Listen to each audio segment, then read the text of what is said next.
राजा शेतकरी आहे हो, आणि शेती परवडत का नाही याची कारणं सांगतो. आता हे कंपनीची ते भरभराटी होणार आणि ही काळाची गरज आहे. आता तुम्ही म्हणाल महाराज तुम्ही शेतीवर बोला, शेतीवर मुद्दा कीर्तन शेतकऱ्यासाठी. शेतीतलं उत्पन्न पहिल्यापेक्षा कमी झालंय, मान्य आहे तुम्हाला? हा म्हणा, नाही तर नाही म्हणा. 70चं ॲव्हरेज 35वर आलंय एकरी. यंदा तर तुऱ्यामुळं 35 निघालं, तुऱ्यामुळं ॲव्हरेज. आणि यंदा उत्पन्न ऊसाचं ॲव्हरेज यंदा पहिल्यासारखं नाही. आता तुम्ही म्हणा शेती तोट्यात काय यायला लागली, त्याला एक 5-6 कारणं सांगतो. पटले तर हा म्हणा. वारंवार त्याच जमिनीत तेच पीक घेतल्यामुळं जमिनीची उत्पादन क्षमता कमी झाली. यावर आपलं मत काय? वारंवार तेच पीक, मेला ऊस तुटला, जूनला रोटा, 1/6 लागवड, पुन्हा 18 महिने त्याच्याकडं पैसा नाही. परिणाम काय झाला? शेती थोडी जरी असली ना महाराज तर थोडासा गॅप घ्यायचा. काय मध्ये तुमचं चेंज करा ते पीक. आता समजा ज्यांचे ऊस तुटलेत ना, आता 6व्यापर्यंत तर काही लागवड करायची नाही ना, मग 3 महिन्यामध्ये गहू निघून जाते, 3 महिन्यामध्ये मका निघून जाईल, पण त्या जमिनीला मिनरल सॉल्ट वेगळे मिळतील. वारंवार त्याच जमिनीत तेच पीक घेतल्यामुळं जमिनीची उत्पादन क्षमता कमी झाली, हे तुम्हाला मान्यच करावं लागेल. 2, केमिकल युक्त जेवढी औषध आहेत, टाटामेट्री, निरा 71, राऊंड अप, गोल, M45, M35, अविनाश, तुम्ही निरा 71 बांधाला मारा आणि 2-3 दिवसाला जा, गवत जाते पण ती जागा फुसफुशीत होते.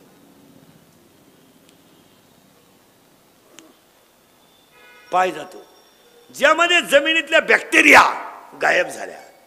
परिणाम काय झालाय? शेणखतच जमिनीला मिळत नाही. म्हणजे पिकाला लागणारं पोषक मिनरल जे आहे ते आपल्या जमिनीत राहिलं.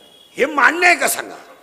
4थं वाक्य, शेतीला पूर्वी बांध असायचे, बांध, आणि बांधावर बाबळीची, लिंबाची, आंब्याची झाडं राहायची, खोडं मोठमोठी राहायची.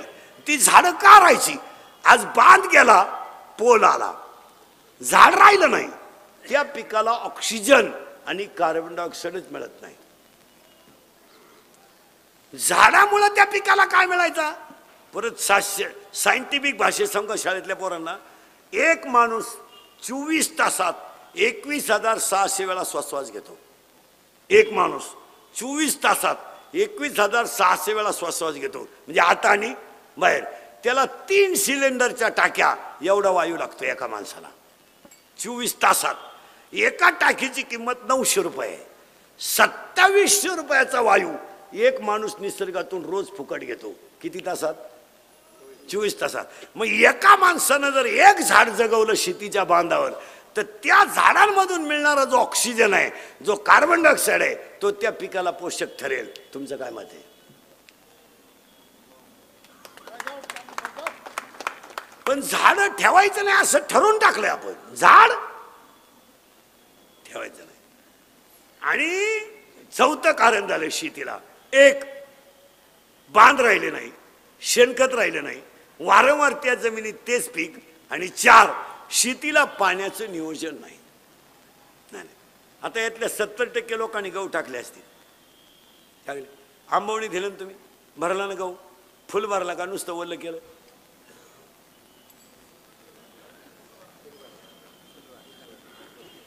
विरोधी पक्षाच्या सभेला जरी दिसला सस्पेंड जागारी, त्याच्यापेक्षा कुल्फी का ना पडला उताना म्हशी बांधला ना 150 रुपये म्हशी, दिवसभर 3 भेटल्या, झोप लिंबा खाली. महाराज ही व्यावसायिक मंडळ. मला तुम्हाला एक वाक्य सांगा, 11ला बाई कामाला येते, 5ला जाते. सध्या 4:30ला अंधार पडतोय. 200 रुपये रोज आहे,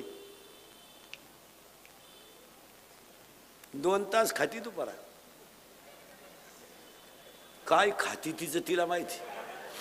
तिला म्हणलं हात उचलती पण तिथल्या कांद्याला आग लाव, लागेल ते लागायचं काय राहिलं. तिचे का मोबाईल आहे, ती नवऱ्याला फोन करते गवत न्यायला या. तोही बी गाडीवर नाही येत, सायकलीवर नाही येत. त्याला 300 नेलं, 200 किती झाले? 500. आपल्या गावतावर त्यांचं 20 लिटर दूध डेअरीला आहे, त्याचे 500,000 रुपये. ताज्या दुधाचा चहा पिती 6.5ला. सगळे चॅनल आहे तिच्या घरात. झोपताना मालिका पाहते, माझे मन तुझे झाले. दिवस उगेपर्यंत झोपती. आपणच तिच्या घरी बिनतवान धुतल्याचं. आज काय करता येतं का काय? आजच्या दिवस यावं राहिले तेवढे द्या काढून. ती म्हणती सांगल 10 वाजता चायला जमीन ठेवा का नाही, असं झालं बा, झाला मोकळा. नाही नाही नाही नाही, याला यांत्रिकीकरणामुळं यांत्रिकीकरण गरजेचं आहे याला. आता आपण म्हणतो ना ठिबक तोट्यात आहे, तसं नाहीये. ठिबक फायद्याची आहे, पण ती काळजीपूर्वक यानं बसवल्यावर पायालाच गेला नाही कोणत्या क्षेत्रातून पाणी निघत आहे असं नाही. नाही, शेतीला सोनेरी दिवस येतील. आणि शेतकऱ्याकडं असून एक मुद्दा आहे 8वा, की शेतकरी उत्पन्नाच्या तुलनेत राहणीमान ठेवत नाही. या कंपनीवाल्याचं सगळ्यात मोठं कौतुक करावं का त्यांनी कुणाचा सत्कार न करता शेतकऱ्याचा सत्कार केला, हे कौतुकाचं. आणि तो व्हायलाच पाहिजे. शेतकऱ्याचे सत्कार व्हायलाच पाहिजे. मी तर म्हणतो हे गावातले 15 ऑगस्ट 26 जानेवारीचं ध्वजारोहण सुद्धा आहे ना शेतकऱ्यांनीच केलं पाहिजे. बाकीच्यांना काय कळत, राष्ट्रगीत पाठ नाही, झेंड्याजवळ उभं राहिले. झेंडा खाली घेऊन याला वर न्यायला पाहिजे. काय गेलं मग बावळ्याचा बाजार नाही, या येड्याचा बाजार झालाय ना. काही करायला लागले लोक. पूर्वी फक्त पुरुष फेटा बांधायचे, आता बायाने फेटे सुरू केले. पूर्वी फक्त पॅन्ट शर्ट, आता पुरी घालायला लागले. आता तुम्ही पॅन्ट शर्ट घालता, आम्ही गाऊन घेतो. मग आता काय काही करायचं आपलं. पूर्वी लागले लोक बसून जेवायचे, आता उभ्या जेवण सुरू झालं. ते वराड नाला एक ताटली हातात घेतं, भात कान फडले, मला भातच सापडलं. ती ताटलीच घेऊन घरी गेला. काय करा, काही नवीन आणायचं. पूर्वी चांगले गोल गुलाबजांबू होते, लांबकोळा केला गुलाबजांबू. काय आता गुलाबजांबू असा नाही राहिला. काय गेलतं का तुझ्या बापाचं, चांगला होता ना गोल, खात होते लोक. गुतला म्हाताऱ्याच्या नागपुडी. काय याडपाट लोक आहे. चांगली बुंदीन गुलाबजांबू सेपरेट होते, मारली झक. राजा राणी, राजा एवढा, राजाला कळलं सुद्धा नाही राणीची टाकली का मुका घेऊन गेली. शेतकऱ्यानं पैशाचा वापर जपूनच केला पाहिजे. काय मत आहे तुमचं? आता आज ह्या बिचाऱ्या पाटलाचं कौतुक करावं महाराज, यांनी एवढा मोठा शेतकऱ्यासाठी कार्यक्रम ठेवला ना. आता शेतकऱ्यानं सुद्धा काहीतरी पथ्य पाळली पाहिजे. शेतकऱ्यानं सरकारवर अवलंबून नाही राहायचं, शेतकऱ्यानं लोकांवर अवलंबून राहायचं, शेतकऱ्यानं कष्टावर अवलंबून राहायचं. आता सगळ्या शेतकऱ्यांनी ठरवून टाकायचं, या बिचाऱ्यांचा सत्कार झालाय ना, 1 वर्ष असं गेलं पाहिजे का आपण इथं बसलोय ना या खुर्चीत गेलो पाहिजे. आपण असा कांदा पिकवला पाहिजे, आपण अशी मेथी पिकवली पाहिजे, अशी कोथिंबीर पिकवली पाहिजे, असं दूध पिकवलं पाहिजे, दूध उत्पन्न केलं पाहिजे का या खुर्चीवर आपण गेलं पाहिजे. काय मत आहे तुमचं? त्यासाठी पैशाची बचत केली पाहिजे, लोकांमध्ये हिंडायचं बंद केलं पाहिजे. लग्न साखरपुडे, महाराष्ट्र केसरी झाला, स्वाभिमान आहे आपला. एक शेतकऱ्याचा मुलगा तहसीलदार झाला, स्वाभिमान आहे आपला. एक भांडे घासणारीची मुलगी CA झाली, स्वाभिमान आहे आपला. एक मजुरीला जाणारा मुलगा प्रांत झाला, कलेक्टर झाला, SP झाला, PSI झाला, स्वाभिमान आहे आपला. आपण कधी बी आपल्या माणसाला कमी लेखायचं नाही. काय मत आहे तुमचं? ती आपली शान आहे. उद्या आपला एखादा डॉक्टर आहे, विद्वान आहे, आपली लोक दरिद्री, तो ना त्याचे सगळे लफडे आपल्याला माहित. आता काय बोलता, चांगलं म्हणा. तुम्ही इतरांचा अभ्यास करा. राठी, जवर, नावंदर, खटोड, शर्मा, वर्मा, बळगट, ही जी मंडळी, हे जर वायले निघले ना, वायले, त्या दुकानाला फक्त फळी आहे मध्ये. वस्तू इकडे आहे, इकडे इकडं जर मिळाली नाही तर तो म्हणतो इकडे घे. आपली आवलाद तशी नाही. नगरला जाय, तिथं नको घेऊ, तिथं तितका खराब माल कुठंच. यानं वाटोळं झालं आपल्या लोकांना. आणि हे जे माणसाने ही कंपनी जी काढली महाराज, तर ह्या समाजात काळ्या आईची सेवा करणारा एकच वर्ग आहे, शेतकरी. बाकीच्यांना कोणाला घेणं नाही, याच्यावर तुमचं मत काय? या जगात कष्टानं खाणार 10 लिटर दूध काढी ती शेतकऱ्याची बायको, 3 मुळे उसते तुडी, ती सर्दी होईना तिला, याची लिफ्टनं वर जाती, लिफ्टनं खाली येते, मनक्यात गॅप, डोळ्याला अंधाऱ्या येत्या. अगं तू जगती तरी का आला? जड त्यालाही मोकळं करीन, तोही गुंतून ठेवला, त्यालाही दुसरी करता येईन आणि तूही उलथानं काय करते त्याला? महाराज कष्ट या जगात फक्त शेतकरीच करतो. काय मत आहे तुमचं? बाकी सगळे लबाड. घामाचा पैसा कोणाचा आहे? शेतकरी. आणि हे सगळं राष्ट्र कोणी जगवले? नवरा बायकोन 4च माणसं आहे शेतकऱ्याच्या घरात, त्यांना 4 पोती गहू लागत आहेत, तिला 8 पोती पीक येते का? बाकीचे 4 की अडपट सांभाळायला यांना काय? आणि दान धर्म कोण करतोय? शेतकरी. आता शेतकऱ्याच्या घरात जाऊन पहा तुम्ही, 15 माणसांचा स्वयंपाक 15 मिनिटात, पिठलं भाकर पण दणकून, या हलकट माणसं मोज द्या. 5 सांगितले 6वा वाढला, संपल्या चपात्या. आणि त्याची बायको म्हणते निवांत जेवा. वांग खातं का निवांत जेवा? एवढ्या चपात्या वाढते का शेतकऱ्याला? ते चांगलं गांजा प्यालं तर बैल बसतो, तुझ्या चपातीचं काय घेऊन?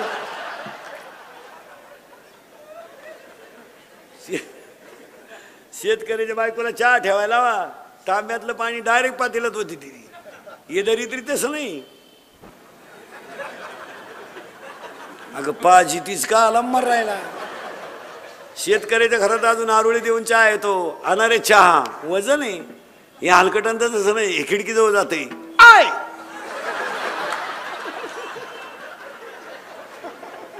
आय, आणि मग ते मॉडेल येतं चहा घेऊन, केस बिस मोकळे सोडेल, गाऊन बिवून घालेल, बा बा बा बा बा बा बा बा बा. आपल्याला वाटतं जोडून आमुष आली काय ना. शेतकऱ्याच्या घरात चहा प्यायचं म्हणजे कपातून बशीत, या हलकटांच्या घरात कपात डोकायला लागत. अजून 1 वर्षानं ह्या श्रीमंतांच्या घरात एकच कप येणार सगळ्या पाहुण्यांना, फक्त पाहुण्या पुढं कप न्यायचा, आणि पाहुण्याने जिबीचा शेंडा बुडवायचा त्याच्यात.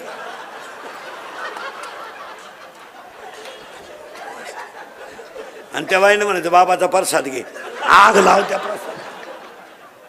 अरे सोनं ते सोनं, सोनं ते सोनं, शेतकरी तो शेतकरी. हो आता ऐका, मग ह्या कंपनीची गरज का? तर ह्या कंपनीमुळं एक झालं, थेट विक्रीमुळं त्याच्या वस्तूची किंमत त्याला योग्य मिळाली. कारण शेतकऱ्याच्या आयुष्यामध्ये 2 तोटे आहेत. एक, त्याचं जगणं निसर्गाच्या हातात आहे, आणि 2, त्याने कमवलेल्या मालाचा भाव ठरवण्याचा अधिकार त्याला नाही. आणि या 2 गोष्टीमुळं शेतकरी माग आहे, नाही तर तो कोणालाच खात नाही. शेतकरी फुगीर आहे, त्याला असं कोणचे भोंगे घेऊन बोंबलं तिंडायची गरज नाही. ते आता गुतलंय म्हणून गंमत झाली त्याची. ते खात नाही कोणला, त्याला काय गरज आहे? त्याचं दूध करा बरं 50 रुपये लिटर, ते माणसं उडीत का नाही दिवसा? बरं ते गुतलंय म्हणजे गंमत. ते पाहत आहे 2 लाखाची वाटी येतात का काय नाही, तर ते त्याला गरज नाही. महाराज तो मुळात राजा आहे. शेतकरी मुळात, त्याला जर योग्य भाव मिळाला ना, आणि शेतीनं जर निसर्गानं साथ दिली ना, ते खात नाही कोणाला. खाईल ते असं कोणाला राम राम घाला येड आहे का? ते म्हणते फळ मला साखरपुड्याला येतो का? रोप लावाय आलं, नाग लाव त्या साखरपुड्याला, झाल ते फुगीर आहे, त्याला गरज नाही. पण ती गंमत आहे झाली, ते गुंतलं 2 गोष्टीत. शेती गेली त्याची निसर्गावर, आणि त्याने पिकवलेल्या मालाचा भाव ठरवण्याचा अधिकार त्याला नाही. आणि ह्या कंपन्यांमुळे निदान एवढा फायदा झाला की त्याचा माल त्याला कधीतरी तरी विकता येईल. कारण शेती आता, आणि परत सांगून ठेवतो, या देशात 1 दिवस तरी शेतकरी राजा होणार आहे, हे ध्यानात ठेवा. थोडे दिवस आलेत आता. कंपन्यावाल्यांचा कार्यक्रम जवळजवळ हे MIDC मधले ते आले पिठले, आता त्यांचा विषय मिटला. पोरांनो D.Ed बंद झाले, B.Ed नीट उत्तर द्या. B.Ed बंद झालं, D.Ed बंद झालं, ATD बंद झालं, डिप्लोमाला जवळजवळ कुलूप लागले. 10 वर्षात इंग्लिश मिडियमला कुलूप. मग ह्या देशात 1 दिवस बुलेटला हॉर्न शेतकरीच वाजवणार. राजकारणाचंही जवळजवळ भोजापूर झाले, काय त्याच्यात राहिलं नाही. काय त्यात उगाच नाही घरी काम म्हणून हिंडायचं, नाही तर त्याच्यातही काय राहिलं नाही. आता राजकारणात काय दम राहिला, आता काय दम राहिला. 3 महिने एकमेकाला मोकार शिव्या दिल्या ना, आता एका कोंबडी कुदली आपण बसलो ना बांबू, आपलं झालं वाटोळ, आपण म्हणलो काच द्यायला काच. तेव्हा कार्यकर्ते मंडळी भाऊ आता बास करा, जरा आमच्या टोळीत या, एवढी गळ्यात लटकवा. तिकडे काय राहिलं नाही आता. बारा काय राहिलंय कार्यकर्त्यांना, घरातही काय राहिलं नाही. ते शेतकऱ्याच्या घरातली बायको गेल्या गेल्या निदान पाणी तरी घेऊन येते. हे कार्यकर्त्यांच्या बायका पाणी बिली नाही आणती. पप्या पप्या त्याला विचार खायचंय का, कोणला त्याला का तो होतील ते तुला काय, तू घरी बस. आता सगळ्या शेतकऱ्यांनी ह्या वर्षी काय केलं पाहिजे, पैसा वाचवला पाहिजे. याच्यावर तुमचं मत काय. आता सगळ्या लोकांना मोबाईल आहेत, आहे की नाही. लग्नपत्रिका छापायचं बंद केलं पाहिजे. आता 1 मिनिटात उभ्या महाराष्ट्राला कळलं ना तुझ्या घरी केव्हा तमाशा आहे. 350 नाव वाटीतून बोंबलं हिंडतो उन्हात, आणि कोणचे आशीर्वाद ठेवतो, ज्याची पोर पडून गेली त्याचीच सापडणं, तर तूही गाव बंद केलं पाहिजे. यावर तुमचं मत काय. लग्न साधे केले पाहिजे, कशातही पैसे. आता लग्नांमधला फाशील पैसा सांगतो महाराज तुम्हाला, सत्कारचे फेटे बंद केले पाहिजे. आता एक फाशील पद्धत आली आपल्याकडे लग्नात, इतका बिंडोकपणा. आशीर्वाद द्यायचं बे वाटत आहे. 10 लग्नांमधले 7 लग्न जुने आहेत.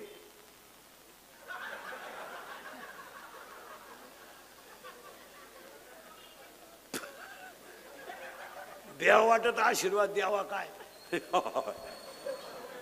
वाटोळं झालं पार.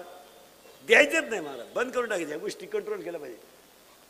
आता लग्नात एक पद्धत आली,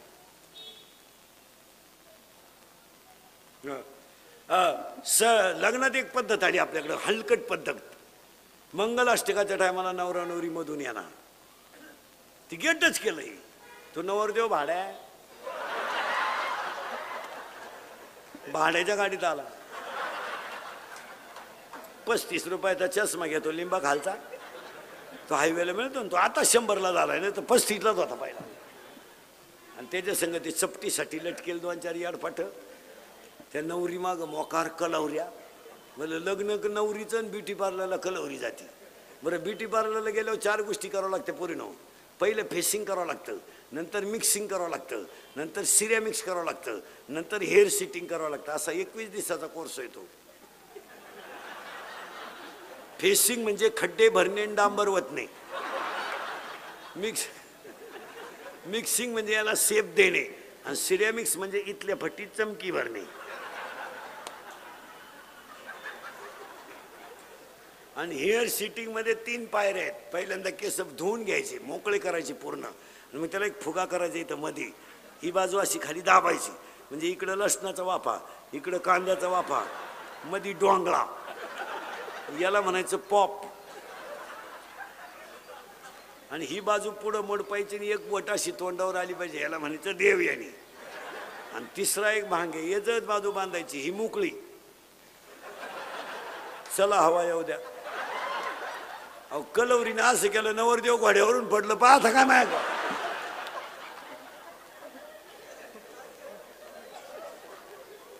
आणि मग तो नवरदेव त्याच्या पुढे तो बँडवाला इकू द्या.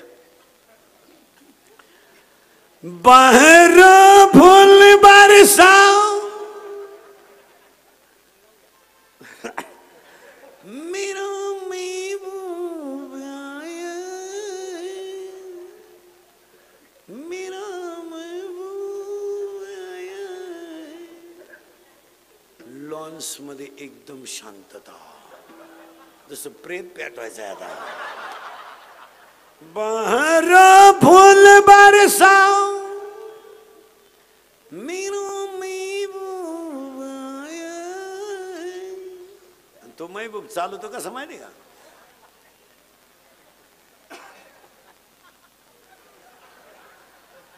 माझ्या बायकोच्या गालावर हसू दिसतंय. ही सगळी गायीची पुण्य आहे. काय मत आहे तुमचं. आज आपल्या लोकांमधून गायी जर वजा केली ना, हाय काय आपल्याकडे काय. आज आपल्या अंगावर कपडे आणि कालवणाला तेल हे कुणी ठेवलंय? नाही ठेवलंय. आणि 6वी गोष्ट शेतकऱ्याला सांगून ठेवतो, मी स्वतः शेतकरी चांगला, शेतीला साईड बिझनेसच पाहिजे, नुसत्या शेतीवर सूत्र बसणार नाही, कधीच नाही, कधीच नाही. अहो 10 वर्षानं डाव लागलाय कांद्याचा, 10 वर्षानं. ते पेपरवाले, हे कॅमेरे फेमेरेवाले, मीडिया फेड्यावाले यांनी मोकार कौतुक केलं त्याचं, लय वाव आलं, लय भाव आला. परत दिसपासून का कोणी म्हणानं काही. आता ज्यांनी लावले त्यांचे 2-2 वर्षाचे, 2-2 महिन्याचे कांदे झाले, खालून हालानच गडी. 2-2 बसलेले बरेच लोकांचे कांदे 2-2 महिन्याचे होऊन गेले, खाली काही येईनच त्याला. अहो हवामान नाही एवढेच कांदा आहे, आता नाही भाव म्हणणार कोणी. पण एकच दिवस कांदा गेला बाप्पा, नाही एखादा दिवस गेला असं, फार पेपरावाले मीडियावाले रेज झाले बा, कांद्याने वांदा केला. करू दे ना, होऊ दे ना कांदा. मी मागं म्हणलं होतं एकदा 6 महिन्यापूर्वी, कांदा 200 रुपये किलो होऊ दे, झालाच. आपले वाक्य खोटे नाही तर कधी. अरे भाऊन द्या 200-400 रुपये किलो कांदा, ते शेतकऱ्याच्या घरात कधीतरी भाज्याचा वास निघू द्या, कधी त्याला चांगलं मिळू द्या, त्याच्या बायकोच्या गालावर हसू येऊ द्या. शेतकऱ्याच्या पोरांना सुद्धा सांगतो, 10-12 गाया पाळल्या ना, दूध बीज चांगलं घालून बुलेट घ्यायची. असं दरिद्र एका हॉर्नची गाडी नाही घ्यायची कधी, डबल हॉर्न बसवायच्या गाडीला. अशी भाऊबंद पाहिलं, वाजी चाला दुधदाव घेतली येड्या. नाही महाराज, ह्या जगात जर घामानं पैसा कमेला असेल ना तर मजा आणायला हरकतच नाही. आणि शेतकऱ्याला ती वेळ यायलाच पाहिजे, कारण सगळे मजा आणतात, फक्त कोण आणत नाही. आता शेतीला साईड बिझनेस केला पाहिजे मला, गारी का, कुल्फी का, कोंबड्या पाळा, सायकल पंक्चर काढा, काही करा, पण शेतीला जर साईड बिझनेस असेल तरच शेतकरी तरेल. यावर आपलं मत काय? नोकऱ्याविषयी सोडा, नोकऱ्या तुम्ही डोक्यातून काढून टाका. तुमच्या डोक्यात सुटलाय सोंड्या, हलकट. मला नोकरी लागेल, कवा लागतो? बरं लागली नोकरी, चाल दे हिशोब मला. तुला इंजिनिअरिंगला भरावं लागले 10 लाख, किती काढा बरं का हिशोब, शिकलेली पोरं. किती भरावं लागले तुम्हाला? 10 लाख. इंजिनियर पूर्ण व्हायला खर्च आला 10 लाख. फार वही पेन सगट. तू इंजिनियर केवढा झाला? 20 लाखात. तुला जॉईंट करायला लागले 5 लाख, 25 लाख. कधी कमवशील तू? तेव्हा तू झाला 35चा. 36ला तुला पाहुणे आले, ते बी 3 वेळा नाही म्हणले बुवा, हाती आयला. असं करता करता 38 आलं. 40ला तू पिवळा झाला, 41ला बाप झाला, 42ला शुगर आली, 45ला बीपी आला, 49ला गेला. तू पाहतो काय माया मग बंगला बांधतो का?